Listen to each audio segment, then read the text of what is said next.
my head out the sunroof. I'm blasting our favorite tunes. I only got one thing on my mind. You got me stuck on the thought of you. You're making me feel brand new. You're more than a sunshine in my eyes. I'm feeling like this might be my time to shine with you, with you, with you. I got my head out the sunroof. I'm blasting our favorite tunes. Hi, welcome to In the Middle and Out of the Box, Episode 9. Today's subject is going to be affordable housing and workforce housing. But before we get there, I just want to do a couple updates real quick.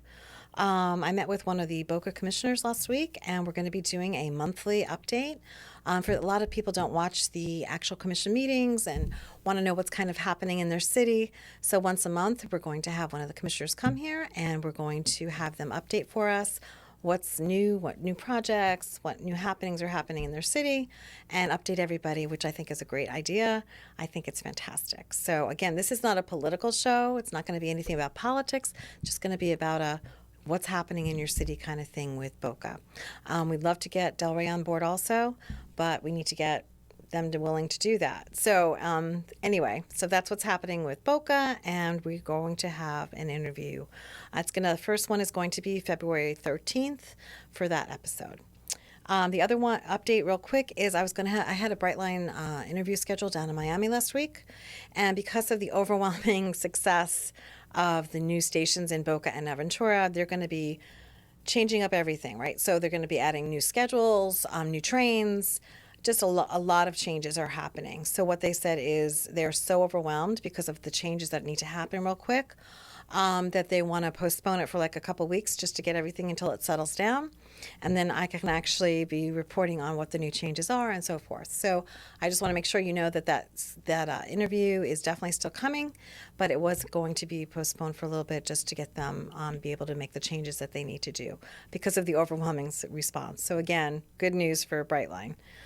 Okay, so let's start with affordable housing, right? So a lot of times we have affordable housing, and we have the first thing that people are going to say or commissioners or whatever, or Palm Beach County, we always have lots of excuses, right?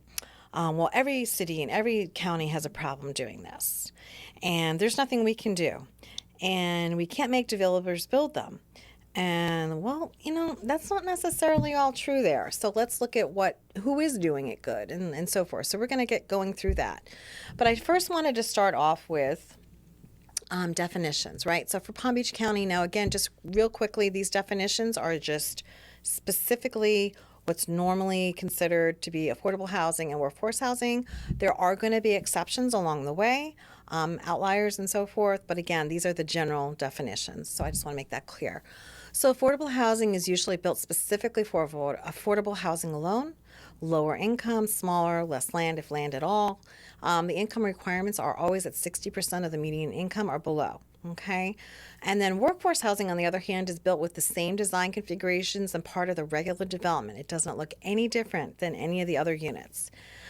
So again, you could be in a condo building, 5-6 stories, whatever, and your next door neighbor and you are next door to each other, same amenities, same condo unit, same hallway, same everything, but the only difference is the price, okay, and that you're qualified as a workforce. So the criteria for workforce housing is anywhere from 61% to 140% of the median income. And in those categories in workforce housing, there's also 3 categories of workforce housing, right? So they're considered low, medium, and high.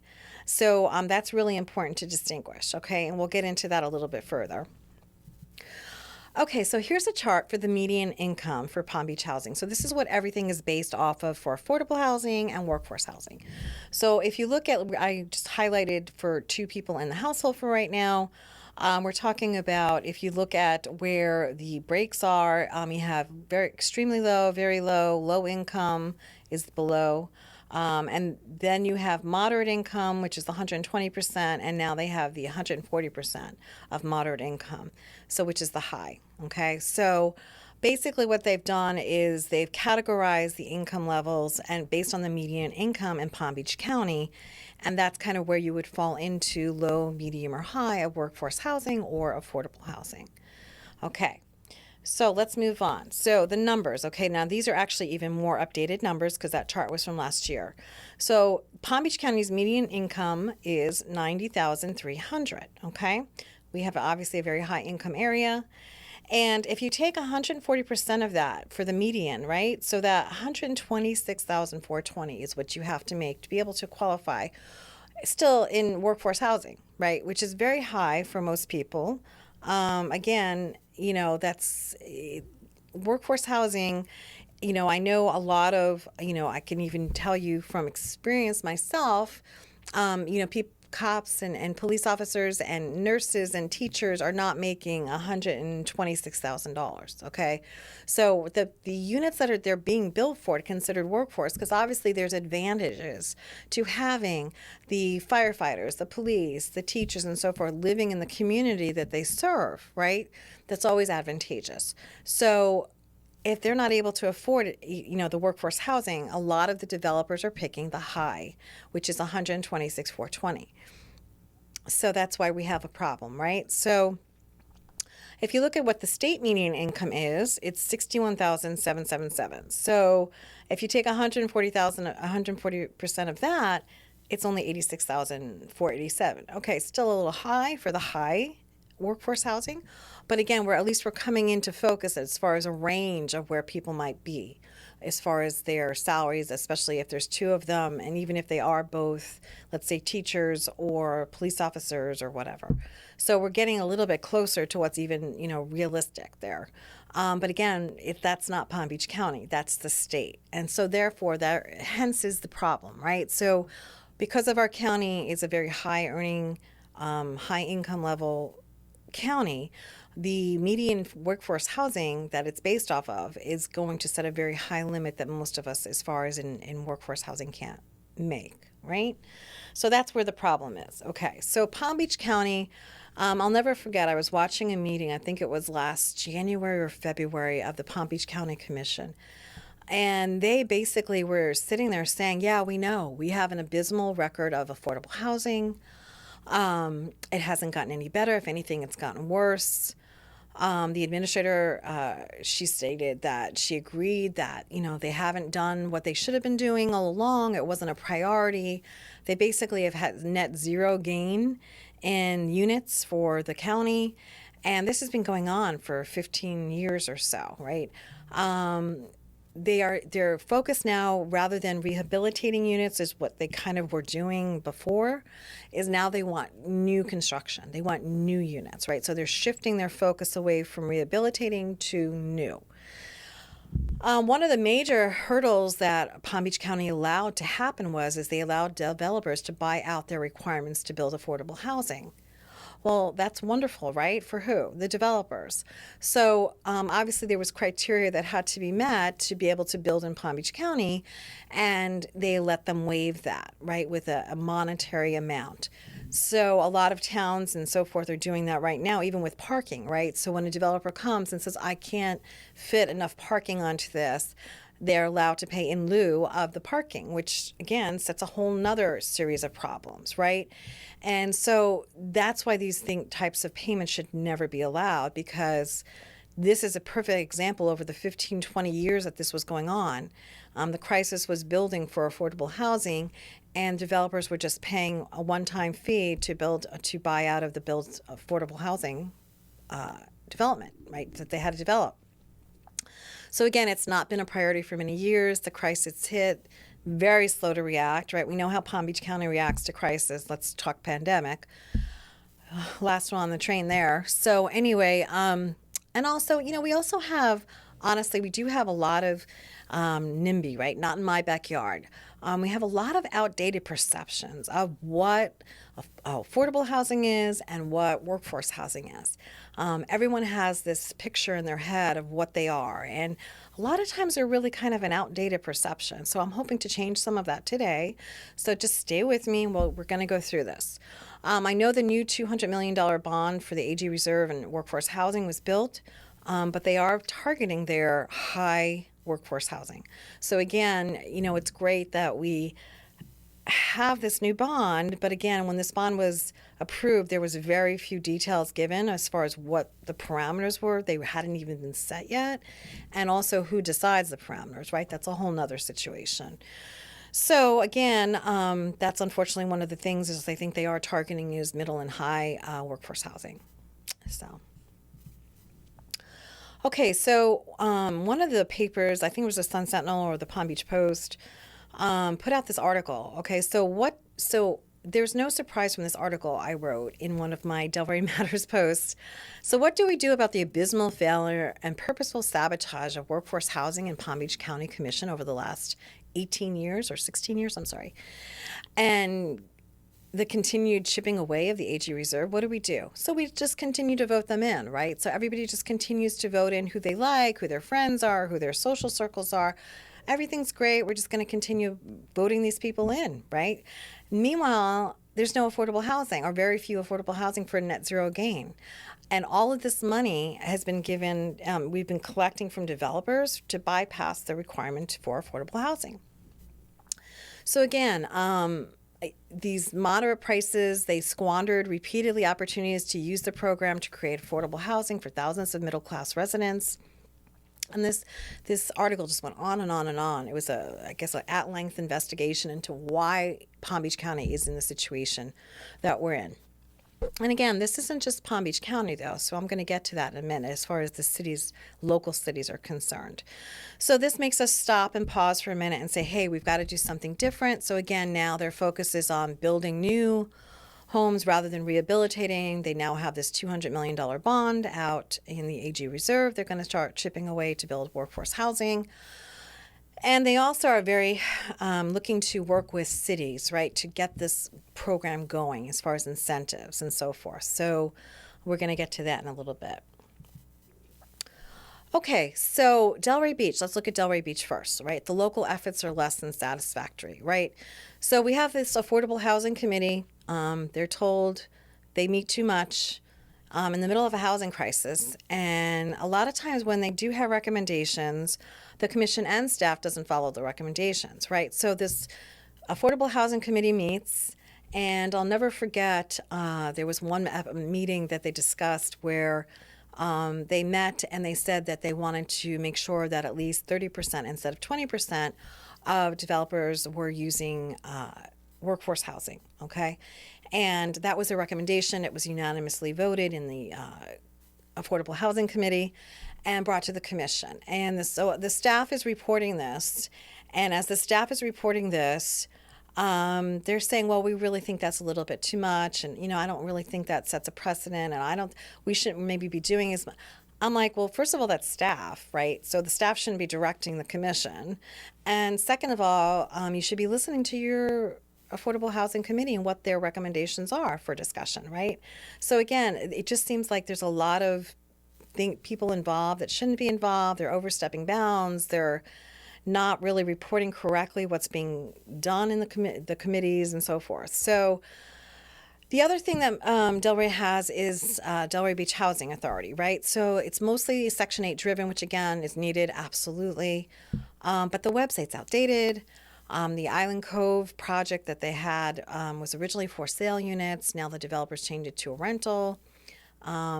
Very little units, 10 here, 20 there, 15 there, whatever. And again, for the amount of land that's been developed in Delray Beach, it's just not satisfactory.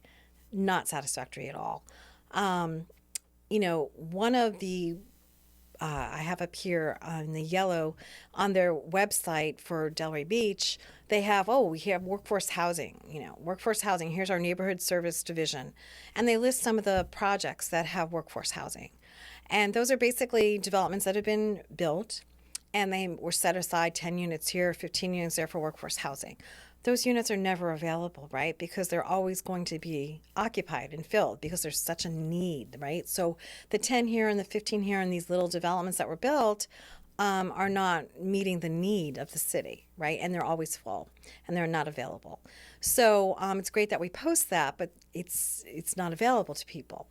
So, I mean, again, what has to happen is you have to have, first of all, the expertise and the leadership, right? So, you have to have the leadership and the political will of the commission to make this a priority. You need to make sure that what's being done in the city for affordable housing and workforce housing is number one priority when you have a crisis going on. Second of all, you have to have the right people with the right expertise, right? So, you need leaders. You need negotiators, and we're going to get into a little bit of that in a little bit. But you need to have the right people. You have to have grant writers. You have to have, like I said, negotiators. You have to have people that have the right expertise and leadership qualities to be leading these things. And that's not happening right now. So, again, I just want to make sure everyone understands that, there's so much land that was developed in Delray. I mean, one comes to mind. It was the Cason Methodist Church, right? They sold off half of their land there. Again, the city should be stepping in, buying up these properties, building affordable housing, working with developers and so forth, and nonprofits and whatever to get these properties bought rather than giving them first dibs to developers, right? We should be getting first right of refusal on these properties and getting them and purchasing them. That's so important, right? So that we have them to build units. All right, so let's go to Boca. So Boca, the same thing. Boca Housing Authority, again, is mostly Section 8 driven. Again, there's a need for that. We get that. But we're talking about affordable and workforce housing right now. Again, it's the same situation where a lot of their workforce housing units that they do have are in their already developed projects, and they're set aside 5 units here, 10 units here, or whatever. And again, they're always filled, they're always occupied, they're not available based on the need and the demand. One thing differently that Boca has is that on their strategic plan for this year, they do have workforce housing put on there. So they are seriously working on that. It seems like they do, when they put something on their strategic plan, they actually do it. I know they just, as my last episode explained, they just updated all their EV chargers and EV information and requirements for developers as far as pre-wiring all the spots, the car spaces, and so forth. So it seems like they do follow their strategic plan, which is good to see because this is on their strategic plan for this year, workforce housing. Based on some conversations I've had with some of the people in Boca, the developers need to be trained and understand what the expectations are. It seems like they need to kind of be reined in a little bit. They've been told over the years, in the prior years, oh, we don't really do workforce housing or and so forth, and they've been getting away with that. Well, now that's changing, right? So it's really important to make sure that these developers have to understand what the new expectations are based on the strategic plan. And so that's Boca's, I guess, way they're going to be handling this going forward is they're really trying to implement some more affordable housing. So let's see what they do. It'll be interesting to see. Okay, so this is, again, some projects that Palm Beach County is doing. So this is a good example. This is kind of the best picture they had, unfortunately. Palm Beach County. This is one of their affordable housing, right? So 60% or less of the median income. This is not workforce housing. This is affordable housing. This is an 106 unit project. It's mostly targeted towards elderly people, 62 and older, and it will have a variety of amenities. Exercise, outdoor pool, shuffleboard, grills, and so forth. So this is basically, a nice project that they built for affordable housing. It looks nicely done. And so this is an example of what an affordable housing project would look like.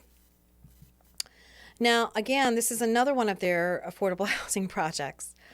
And this is, again, I don't know what's going on with the design element here, but what they're trying to do at this place is Legacy Place is use shipping containers, repurposed shipping containers, right? This is affordable housing again, right? 60% or less of the median income. Well, that's great, but we have to make sure, and I don't know if you remember I don't remember my episode where I went into, I think it was episode 2 or 3, build to own, build to rent, and also I went over Sherwood Forest and I, showed about how because of the waivers that were granted in Sherwood Forest, the setbacks now are 5 feet or less, and so you basically have the person's electrical panel right outside your window staring at it and so forth. So, we have to build these units, even though they're the affordable housing and they're 60% or less of the median income, we have to build them to be something that, we could live in, we would want to live in, that would be presentable for us, right? We have to always keep that in mind.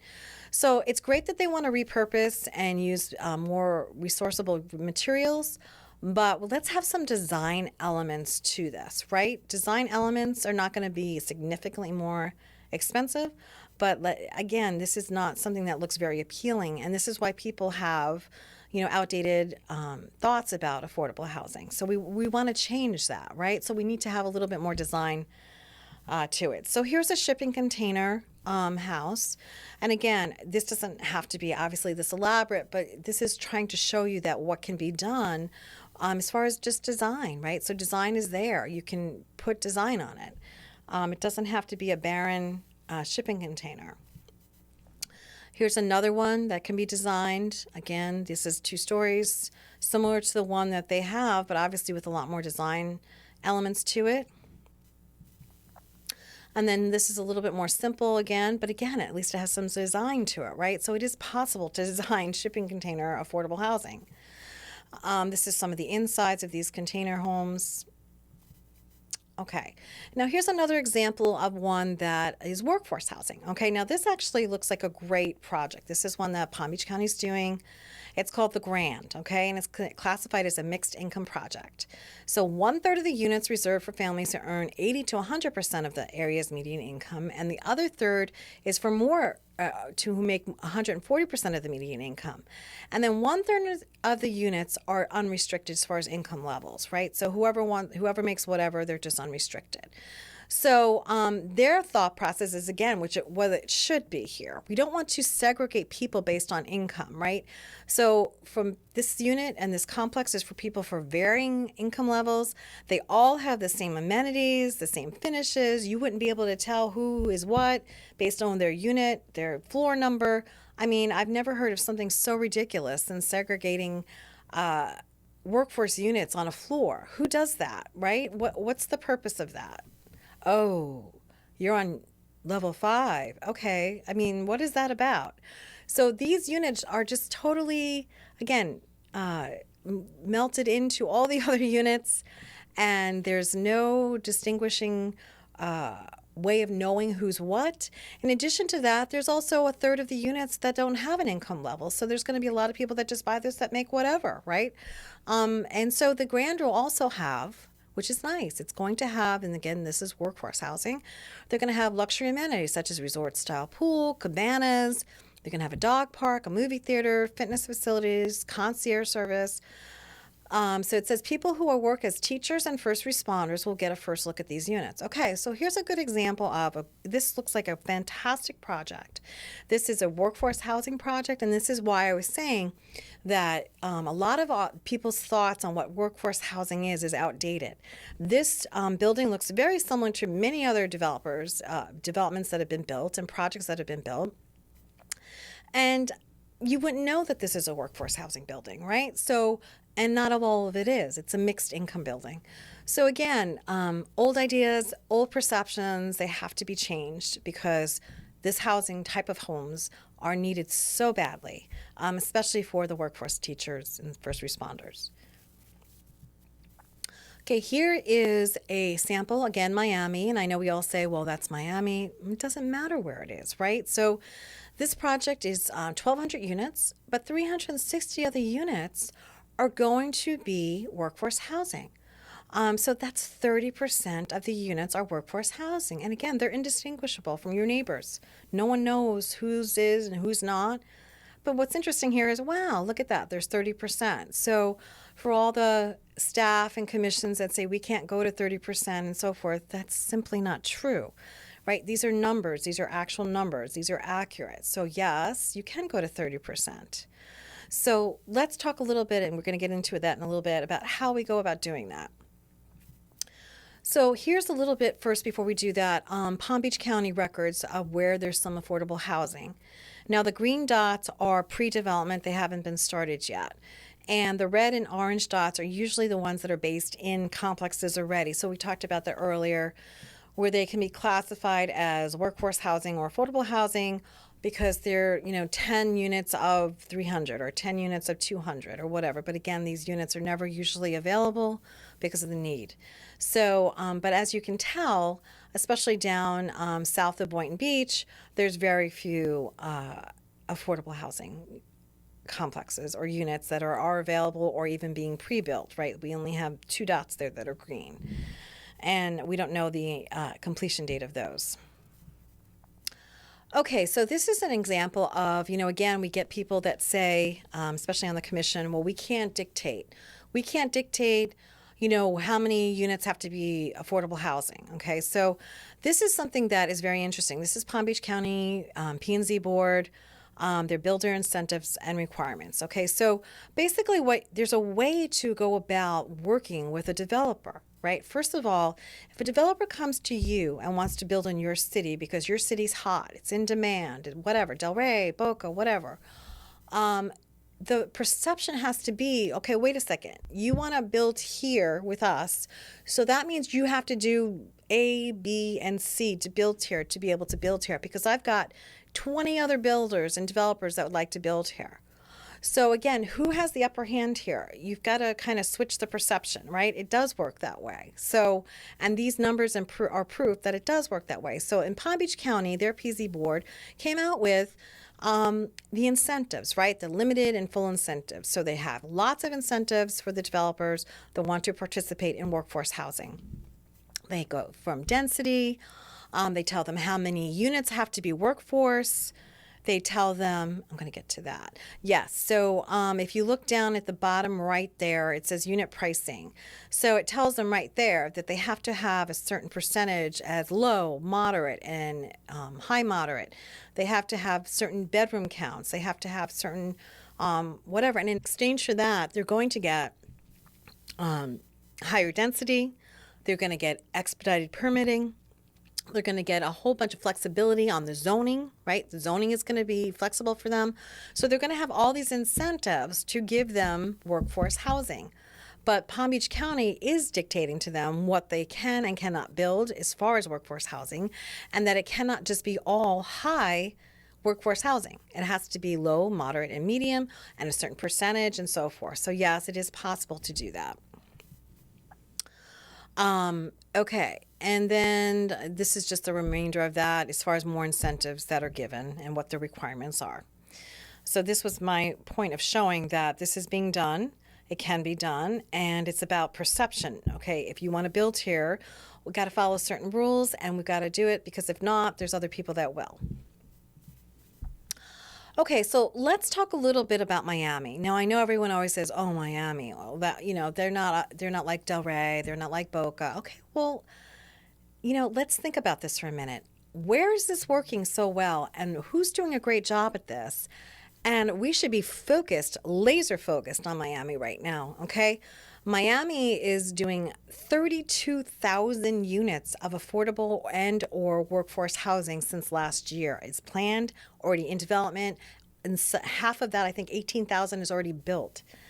Okay, they have taken this and from the ground up, and they've put advisory councils and layer after layer that the commission and the mayor participate in every meeting. And they have made this number one priority. They have come from every angle as far as resources, funding, non-for-profits, school districts, everything they could possibly pull out, they've used. Okay, and so Miami's doing a great job. All right, so rather than sitting here saying Miami, why don't we say, hey, we can learn again. Why are we recreating the wheel? We don't need to recreate the wheel. What we need to do is use them as a template. Go down to Miami for a week. Take some really high expertise people that are in this field that we can hire as consultants, Boca and Delray. Shadow them. Sit there, watch them, see what they do. What is it they're doing? How could you do that in your city? How can you implement that in your city? They're doing it. So to sit here and say we have all these excuses of why we can't do it, it's not accurate. Okay, those are excuses. Those excuses don't apply anymore.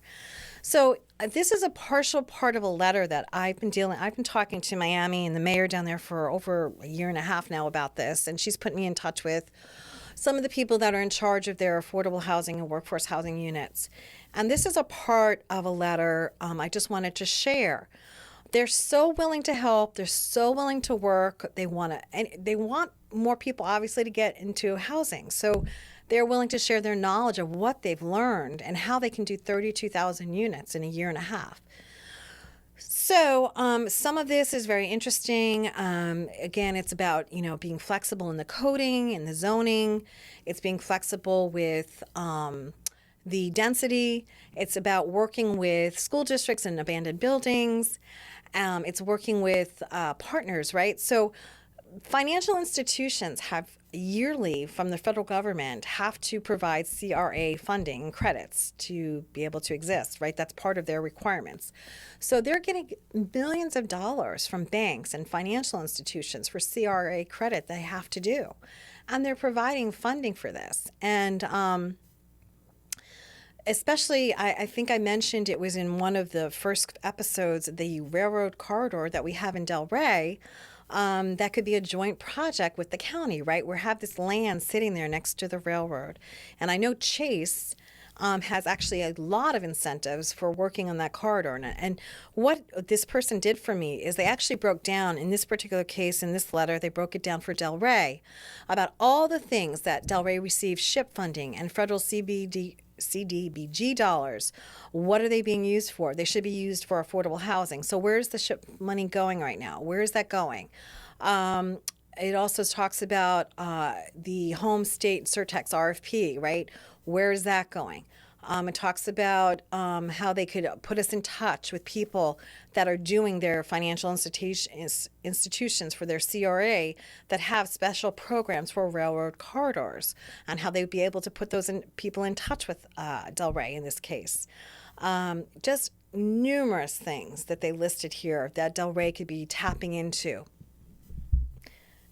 I don't know. I've sent this to a couple of the commissioners. Not much action there. Okay, I don't know why. There's not a priority there. I know two of the commissioners keep talking about in Delray, Plum Rosa. Plum Rosa's ship has sailed, right? So the school district does not have a very good relationship with Delray for whatever the reasoning is. And they're not willing to part with Plum Rosa now, right? The appraised value in the property is much higher and so forth. And there's other issues too. Again, I'm not getting into politics here. So my point is that instead of focusing on that, we should need to start focusing on what can be done. And you have a city like Miami here that not only is willing to work with you and willing to share their, I guess you want to call them secrets of how they were able to do this so successfully with affordable and workforce housing, but they're actually willing to share and show you, hey, we looked up and Delray is part of this and Delray should be using this and Delray has this and Delray's not utilizing it. So something for food for thought. And the same thing applies for Boca. All of the things that they've listed here for Delray applies for Boca. So Boca could take notice of these same exact things. They get SHIP funding. They have to have financial institutions that have to use CRA credit. They have all the stuff that is on here also. So both cities, Boca and Delray, should be looking at this. Okay, so here's some additional thoughts, right? We talked about governments require CRA credits, banks and foundations. Negotiations, right? Knowing how we negotiate. Delray does not do well at negotiations. They have a serious problem with negotiations. I think Boca is a little bit better with that. But again, if you don't have a negotiator on staff, hire a negotiator. Get some expertise in there. Using an attorney, using your city manager as a negotiator doesn't seem to be working very well. So maybe you need to get a negotiator. I know Boca, I think I mentioned, does negotiate a little bit better. They seem to have more expertise. So what incentives are you offering? Are you offering zoning entitlement?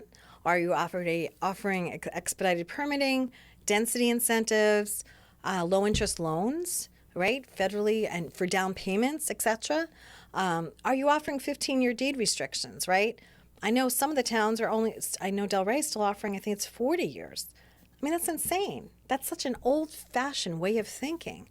The whole idea is, of course, you have to have a deed restriction because you don't want investors or people flipping these and cashing out the additional monies that they, to have the advantage of workforce housing pricing. Get it, got it, not a problem. Think about this for a minute. When you're in a house and you buy it, and you're there maybe for 15 years or so, your kids are now going off to college. Usually you want to sell your house, you want to buy something else, you want to downsize, you want to upsize, whatever you want to do, you want to move, whatever. Having a 40-year or 30-year requirement is insane. Who usually stays in their first home or their, for 30 years or 40 years? So this has become now a deterrent, right? Who wants that, right? A deterrent to even buying workforce housing or affordable housing. We need to flip that over. We don't want a deterrent. We want an incentive. So we have to make sure that, like the county does 15-year deed restrictions. So usually county overrides city. So that's something to think about. Usually, like again, state and then city. State, county, and then city. So usually county overrides city. So I'm not sure what's going on with some of the cities that are still maintaining these archaic deed restrictions, but it doesn't make sense in the world we're in today, right? So we need to think about that.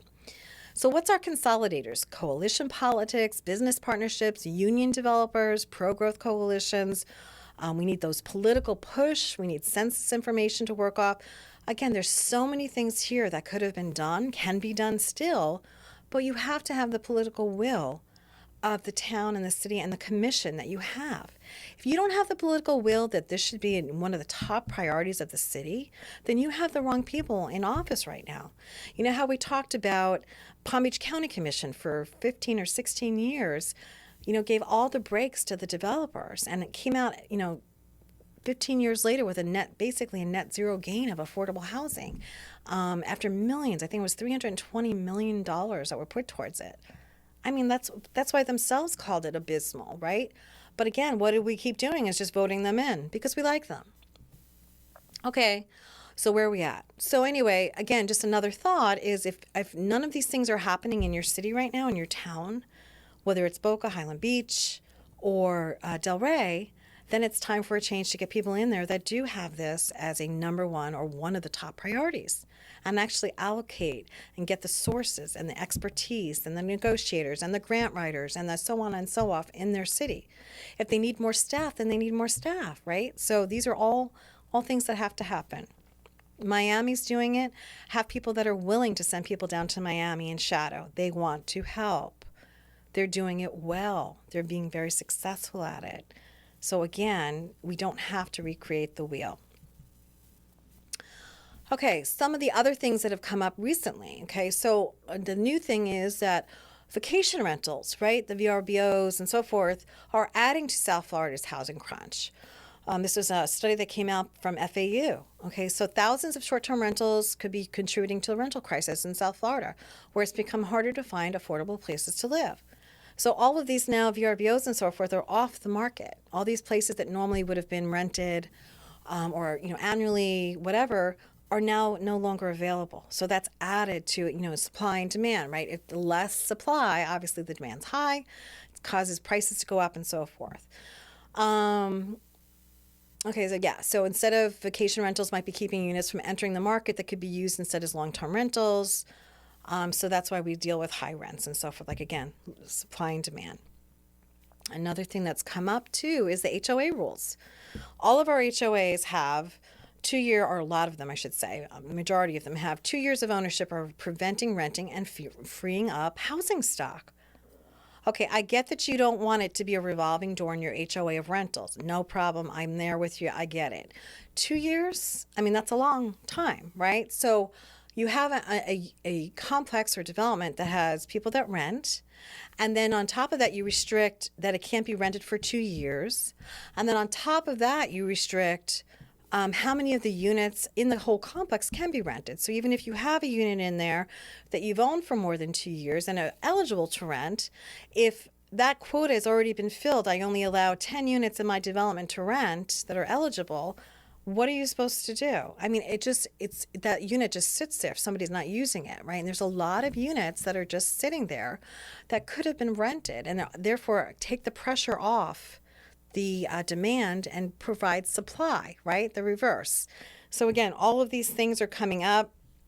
The VRBOs, the HOA rules are too stringent. Okay, here's even some more ideas, right? There's foreclosed properties.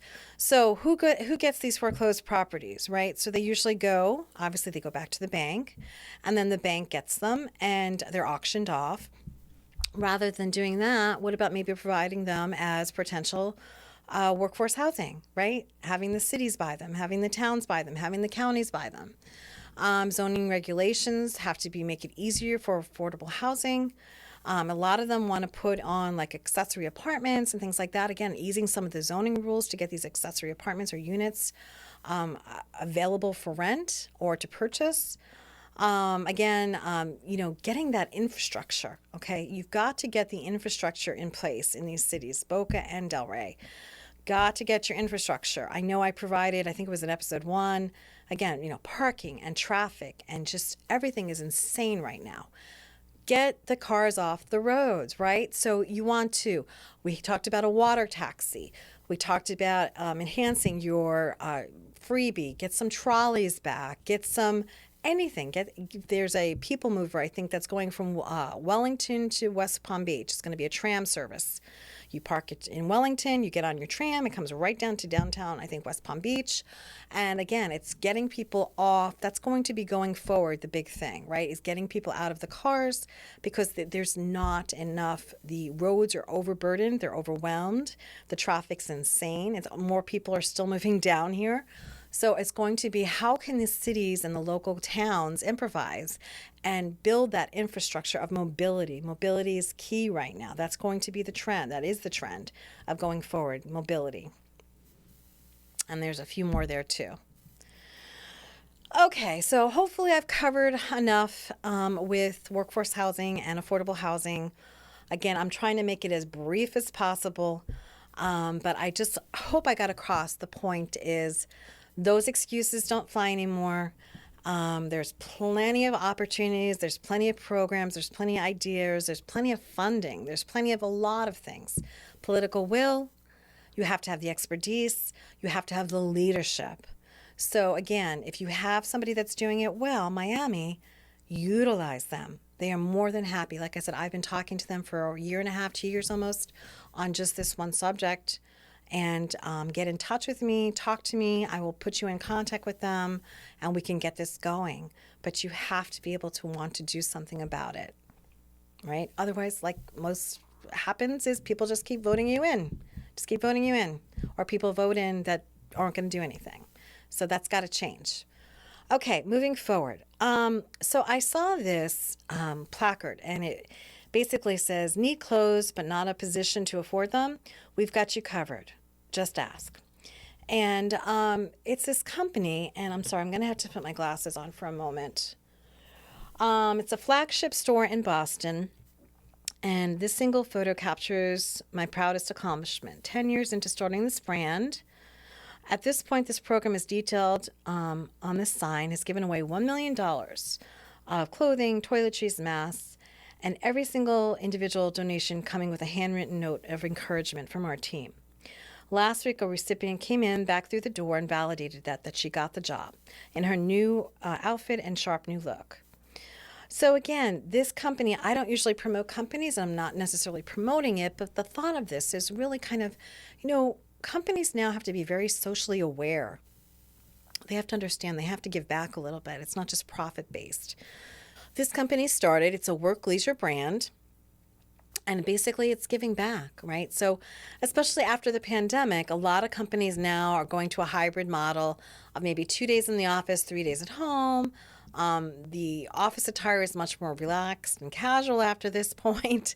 And so this company has come out, and they have actually like some suits and things like that too, but they're all just very comfortable, much more casual, but still appropriate for the office. So I was like, what a great idea. It's like if you're doing well and your company's doing well, what a great idea to try to give back, right? And that placard just really kind of hit me home as far as, could you imagine not being able to go to an interview because you don't have the appropriate attire to wear, right? So again, I know we have a couple local places that do it. I think it's Dress for Success is one of them and so forth that helps women.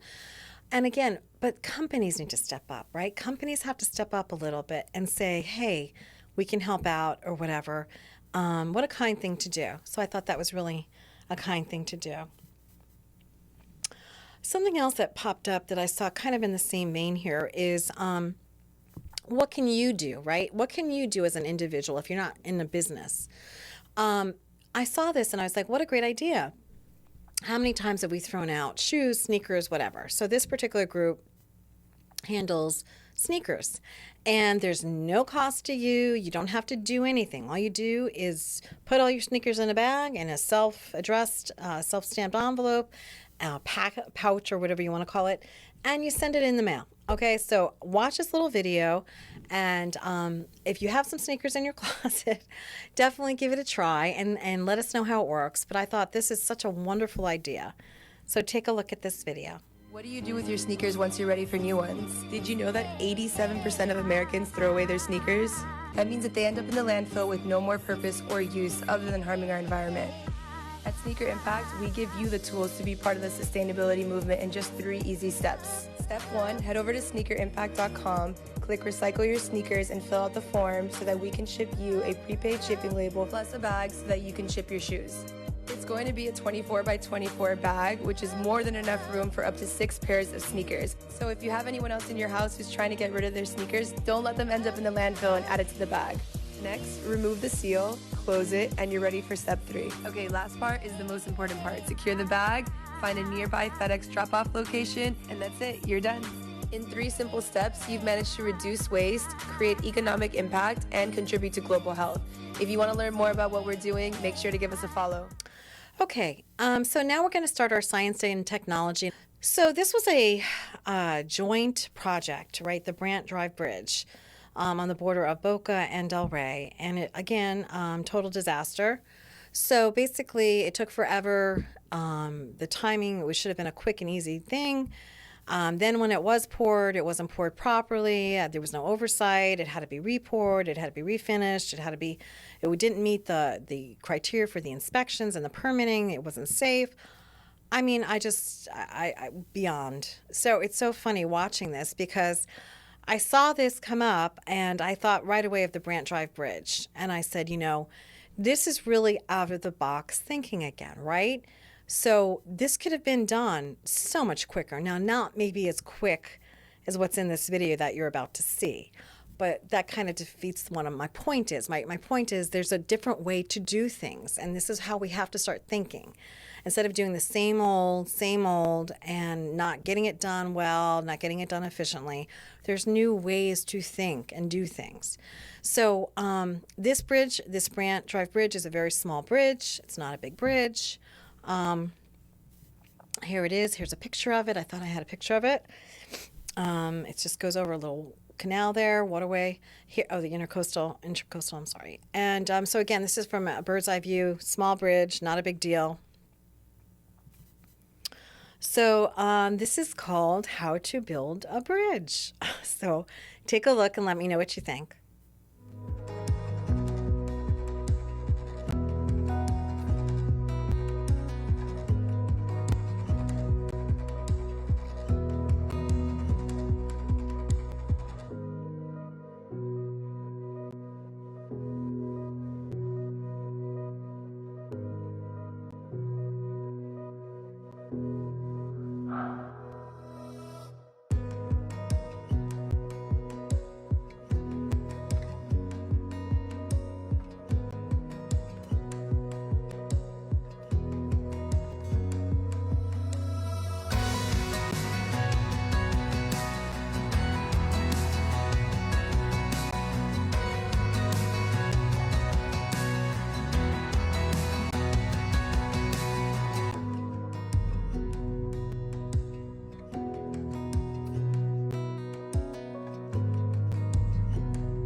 Okay, keeping with our science and technology, this is called the Jetson 1.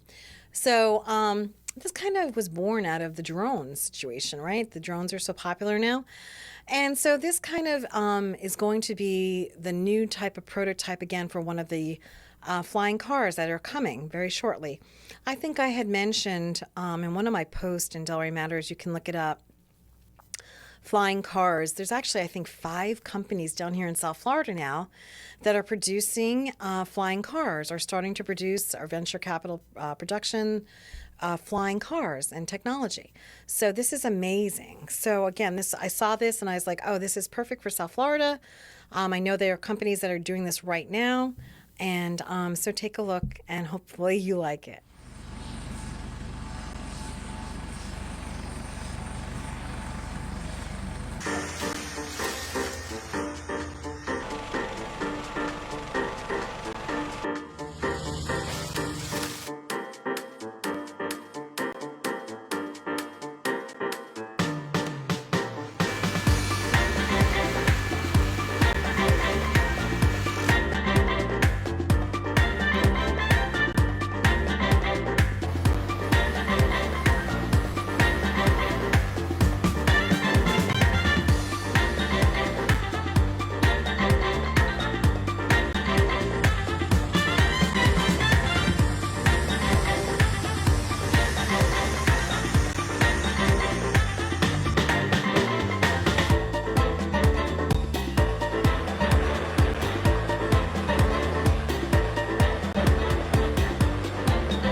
Okay, the next update in science and technology is that Tesla is providing universal docking.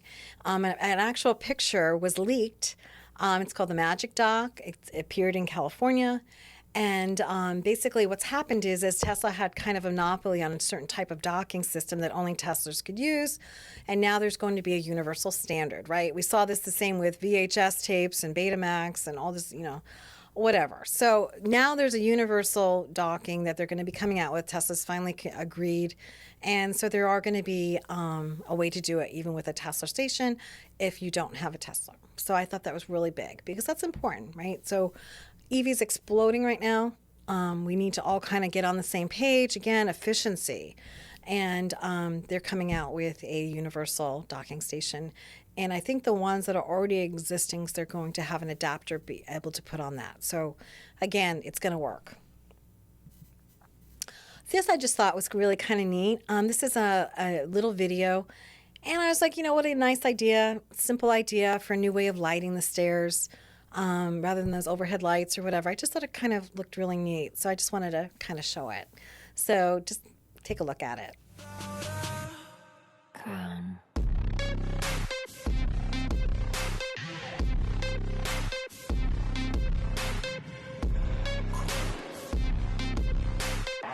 Okay, this goes back to our science and technology. Again, with the ocean, we're surrounded, right?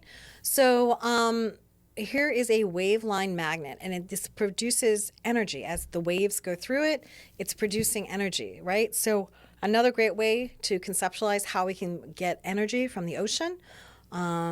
Again, just new ideas. It's so important, right, to keep going. Take a look at the video, and hopefully you'll like it.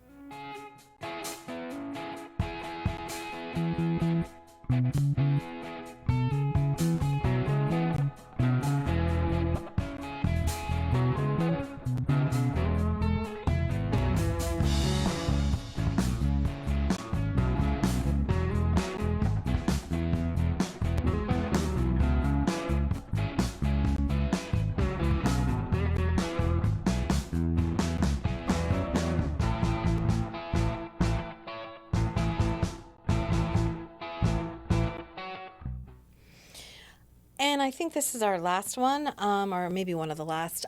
We have stoplights, right? Especially with how our streets are so overcrowded. And if you watch the Vision Zero episode where I was showing you that the way the crosswalk lighting is in the wrong position, not only is it because it's on the side and that's not where the focal point of your driving is at a certain speed and should go all the way across, especially in the road itself for flashing. But here's another example of new stoplight technology that provides more of a visual cue to stop, to go, and so forth. So again, I'm sure some of you have seen these already, but I just wanted to show that this is something that we definitely should be utilizing down here, especially in South Florida, would hopefully help. But again, watch the video and hopefully you like it.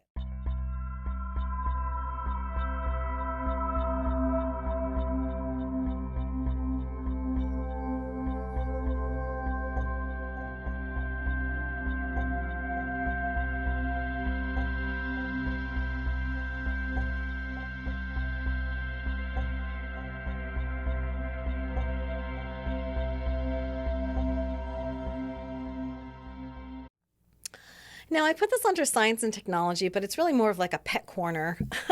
So I just thought this was amazing. This dog actually does yoga with his owner. And I thought, what? At first you watch it and you just can't believe it, but it's like, it's true, right? So dogs, especially certain types of dogs, can be really well trained. And I just thought, this must be some type of like, I don't know, science here that, this dog is just so. I would love to be able to see the brain waves going on here during this, but again, it's just fascinating to watch. And for dog lovers, you're going to love this. So hope you enjoy it.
Okay, and this is the last one for science and technology.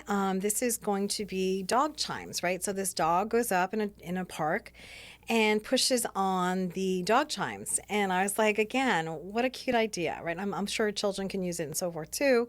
But this dog has figured out a way to make music. And I thought, I'm putting this in science and technology. It's a cute idea. So have fun.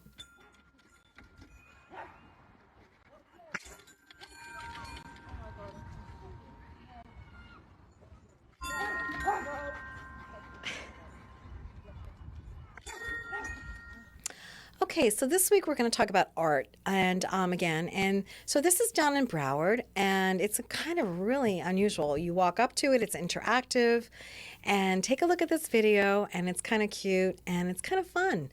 So again, art can be many things, and this is a little bit different take on art.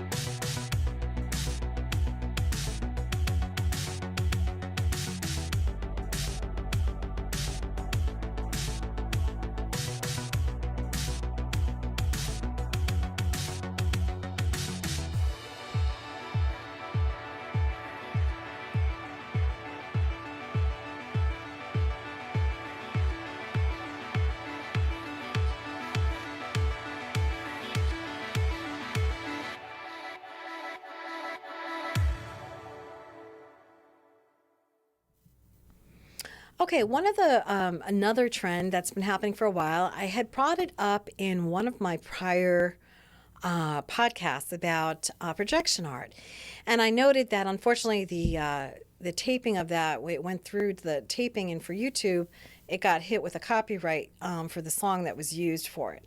So I asked if anybody wanted the actual link to this projection art that actually had the real music that was supposed to be with it. Please send me an email.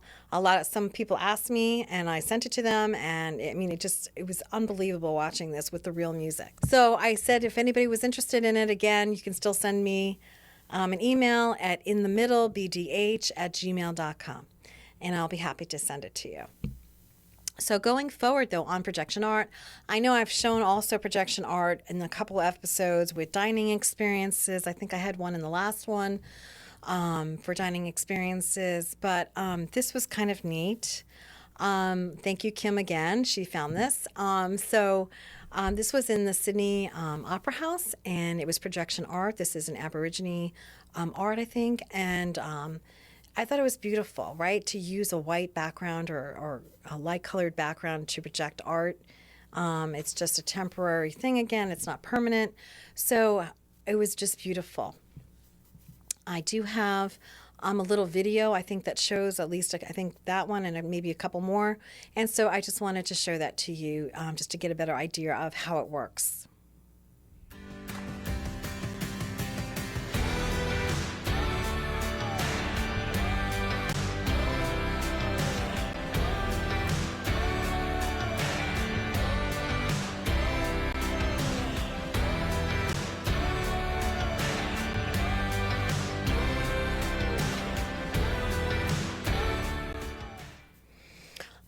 This is another projection art example that was done for the Napa Art Festival. And again, I just wanted to show that. This is something that we could easily use in Boca, in Delray, even in Highland Beach. You could project on the city town hall. Again, just some kind of art, just a temporary thing, but it's fun to watch. So watch this video and enjoy.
You can do it, kid.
And this is the end one. Again, just another, I think there's been a lot of people maybe that have gone down to the Van Gogh exhibit and so forth with projection art.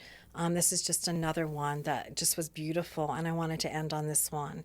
So again, if you have any questions, comments, please send them to me again at inthemiddlebdh@gmail.com. If you need to reach out to me about any contact information for your town or your city, about getting in touch with people and things that can be done for affordable and workforce housing, I'll be happy to work with you and get you in contact with the right people. And I guess that's it. So have a great week, and we'll see you next week.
Audio Jungle.